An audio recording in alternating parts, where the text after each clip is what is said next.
Hi friends, दोस्तों एक नए वीडियो के साथ आप सभी को चैनल पर स्वागत करता हूँ। तो इस वीडियो पर दो चीज़ें आपको दिखाने वाला हूँ, बताने वाला हूँ। पहला तो कि सवेरे का जो नज़ारा है वो कैसा होता है ये बतख पालन से जुड़ी, और दूसरा जो है वो आपके बतख के अंडों से रिलेटेड कुछ ज़रूरी चीज़ें बातें आपको बताने वाला हूँ, दिखाने वाला हूँ। तो वीडियो के अंत तक ज़रूर बने रहिए। तो दोस्तों पहले तो आपको बताना चाहता हूँ कि वीडियो पर जो छोटा बच्चा दिख रहा है तो उन्हें बतख के अंडों से बहुत ही ज़्यादा लगाव है। से अंडे जो है कलेक्ट करना बहुत अच्छा लगता है, तो इसीलिए उन्होंने जिद किया था कि ताकि वो खुद ही जाकर फार्म के दरवाज़ा खोलेंगे। तो छोटा बच्चा जिद करता है तो चलो मान ही लेते हैं। तो चलिए उनके साथ ही वीडियो पे आगे बढ़ते हैं। दोस्तों यहाँ पर जितना भी बतख है वो सारे के सारे अंडे उत्पादन के लिए रखे गए हैं। मतलब इसके अंडे को हम लोग हैच करते हैं, चूजा निकलते हैं। तो चलिए अभी मैं आप लोगों को बतख का आवाज़ सुना देता हूँ।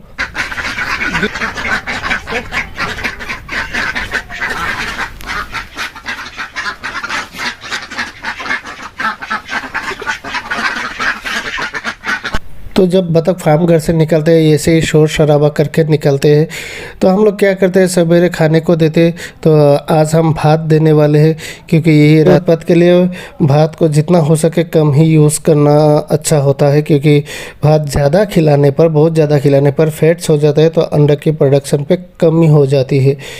तो देखिए यहाँ पर जो भी बतख है, मैंने पहले भी कहा था, यहाँ पर आपके तकरीबन 4 किस्म की बतख है। यहाँ पर लोकल ब्रीड है, यहाँ पर व्हाइट पेकिन है, यहाँ पर खाकी कैम्बल का भी 3 बतख शामिल है, और आपका इंडियन रनर का भी बतख शामिल है। तो ये सारे के सारे बतख जो है ये सिर्फ और सिर्फ अंडे उत्पाद के लिए रखे गए हैं। तो यहाँ पर रेशियो जो है मेल फीमेल का वो आपके 3:1 है, यानी 3 मादा के साथ 1 नर का रेशियो इस तरह से मिला के रखे गए हैं। तो दोस्तों जैसे ही ठंड बढ़ता ही जाएगा हमारे इंडिया पर, वैसे ही बतख का जो एग प्रोडक्शन है वो आपके ऊपर जाते रहेंगे। यानी ठंड में बतख सबसे ज़्यादा अंडे देती है, और ख़ास के अभी तो धान का जो सीज़न है, तो अभी धान पक रहा है या पकने वाला है। तो धान के बाद जो है आपके अंडे का प्रोडक्शन है जो अचानक से बहुत ज़्यादा बढ़ जाता है। यानी कुल मिला के यही कहना चाहता हूँ कि ठंड का जो सीज़न होता है वो अंडे के लिए सबसे पीक पॉइंट माने जाते हैं। तो इसी टाइम पर हमें बतख के खान पान से लेकर बहुत सारी चीज़ों पर ध्यान देना होता है। यहाँ पर देखिए बतख जो है थोड़ा खाना खाकर दौड़ता है, भागता है, मतलब पानी पीने के लिए जाता है, और पानी पी के तुरंत वापस आ जाता है।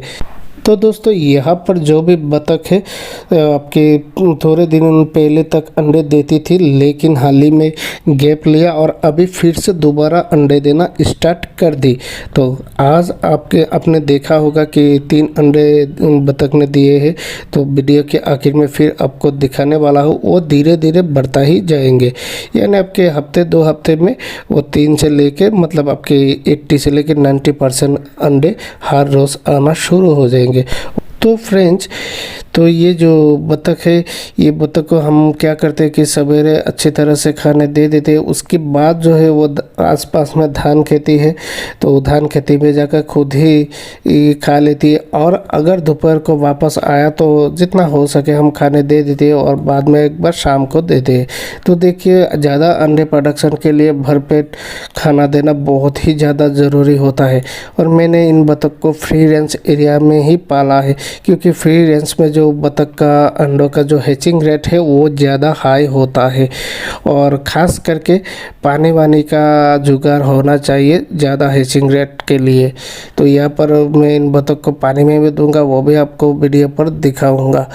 तो यहाँ पर जो देखिए जो सफ़ेद रंग का जो बतख है 3 टू है, वो आपका व्हाइट पेकिन है, और उसके आगे जो आपके बतख है वो आपके क्रॉस ब्रीड का है, देसी ब्रीड का है, इंडियन रनर का।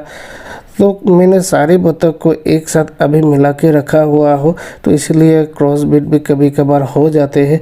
लेकिन जब रेगुलर अंडे स्टार्ट होना शुरू हो जाएंगे तो हमें सेपरेट कर देना चाहिए, तभी जाके नस्लों के अच्छे से हम पहचान कर पाएंगे। तो ये व्हाइट वाला व्हाइट पेकिंग। चलिए यहाँ पर देखिए 3 तो खरगोश है, खरगोश को भी थोड़ा चावल दे दिया छोटे ने, तो वो भी शौक से खा रहा है। दोस्तों फ्री रेंज यानी खुले में बतख पालने का सबसे ज़्यादा फ़ायदा यही होता है कि खान पान पर हमें उतना दिक्कत नहीं होता।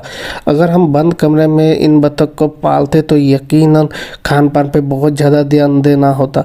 अब कि ज़्यादा अंडों के लिए कैल्शियम, विटामिन, मिनरल सब कुछ ऑफ़र करना होता, लेकिन अभी खुले में रखने पर बतख खुद ही ढूंढ ढूंढ के खा लेती है। जब पानी में जाएगा वापस छोटी मछली को खाएगी। कीड़ा मकोड़े खाने पर जो कैल्शियम का कमी होता है वो आपका एडजस्ट हो जाता है, तो इसीलिए रेडीमेड फीड देने की ज़रूरत नहीं होती। तो इससे हमारा पैसा भी बच जाता है, एग प्रोडक्शन भी बढ़ जाता है, और जो अंडों का जो हैचिंग रेट है, सबसे ज़्यादा इम्पोर्टेंट बात, वो बहुत ज़्यादा हाई हो जाता है फ्री रेंज पर।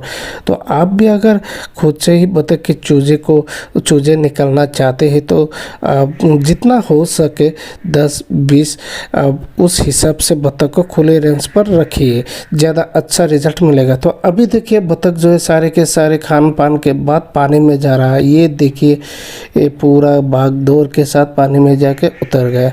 तो देखिए हैचिंग अच्छे होने के लिए बतख का जो पानी है वो बहुत ज़्यादा ज़रूरी होता है। पानी पे बतख बहुत ज़्यादा फुर्ती करते हैं, एक नेचुरल एनवायरनमेंट मिलता है, और हेल्दी मीटिंग के लिए भी पानी का होना बहुत ही ज़्यादा ज़रूरी होता है। ये देखिए पानी में उतरते ही बतख जो है मीटिंग करना स्टार्ट कर दी, नहाना स्टार्ट कर दी, मतलब जो एक नॉर्मल एक्टिविटीज़ होता है वो स्टार्ट कर दी। तो इसे अगर हम घर के 4 दीवारों के बीच में रखते तो ये माहौल ना मिलता, और आपका जो हैचिंग रेट है या एग प्रोडक्शन है यकीनन थोड़ा कम होता।